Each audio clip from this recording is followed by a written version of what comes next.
ଆଉ ତତ୍କ୍ଷଣାତ୍ ଯୀଶୁ କଥା କହୁଥିବା ସମୟରେ ଦ୍ୱାଦଶଙ୍କ ମଧ୍ୟରୁ ଜିହୁଦା ନାମକ ଜଣେ ଏବଂ ତାହା ସହିତ ପ୍ରଧାନ ଯାଜକ, ଶାସ୍ତ୍ରୀ ଓ ପ୍ରାଚୀନ ବର୍ଗଙ୍କ ଠାରୁ ଲୋକସମୂହ ଖଡ୍ଗ ଓ ଠେଙ୍ଗା ଧରି ଆସିଲେ।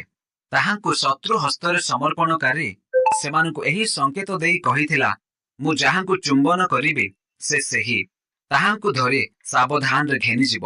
ଏଣୁ ସେ ସେହି କ୍ଷଣି ତାହାଙ୍କ ପାଖକୁ ଯାଇ ହେ ଗୁରୁ ବୋଲି କହି ତାହାଙ୍କୁ ଚୁମ୍ବନ କଲା। ସେଥିରେ ସେମାନେ ତାହାଙ୍କ ଉପରେ ହାତ ପକାଇ ତାହାଙ୍କୁ ଧରିଲେ। କିନ୍ତୁ ପାଖରେ ଠିଆ ହୋଇଥିବା ଲୋକମାନଙ୍କ ମଧ୍ୟରୁ ଜଣେ ଖଣ୍ଡା ବାହାର କଲେ ଏବଂ ମହାଯାଜକଙ୍କ ଦାସକୁ ଆଘାତ କରି ତାହାର କାନ କାଟି ପକାଇଲେ।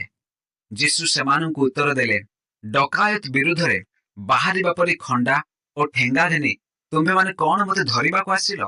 ମୁଁ ପ୍ରତିଦିନ ତୁମ୍ଭମାନଙ୍କ ସହିତ ମନ୍ଦିରରେ ଥାଇ ଶିକ୍ଷା ଦେଉଥିଲି, କିନ୍ତୁ ତୁମ୍ଭେମାନେ ମୋତେ ଧରିଲ ନାହିଁ। ମାତ୍ର ଧର୍ମଶାସ୍ତ୍ରର ବାକ୍ୟ ସମୂହ ଯେପରି ସଫଳ ହୁଏ ସେଥି ନିମନ୍ତେ ଏହି ସମସ୍ତ ଘଟୁଅଛି। ସେତେବେଳେ ସମସ୍ତେ ତାହାଙ୍କୁ ଛାଡ଼ି ପଳାଇଗଲେ। ତୁମର ଭଲ ପାଇବା ଆମ ପାଖରେ ପହଞ୍ଚିବା ପାଇଁ ଲାଇକ୍ କରି ସେୟାର କରନ୍ତୁ। ଆର ଗୋଟେ ରିକ୍ୱେଷ୍ଟ, ମୋ ଭିଡ଼ିଓ କେତେ ଦୂର ପର୍ଯ୍ୟନ୍ତ ଗଲା ଜାଣିବା ପାଇଁ ନିଜ ନିଜ ଜିଲ୍ଲାର ନାମ କମେଣ୍ଟ କରନ୍ତୁ। ଆମେନ୍।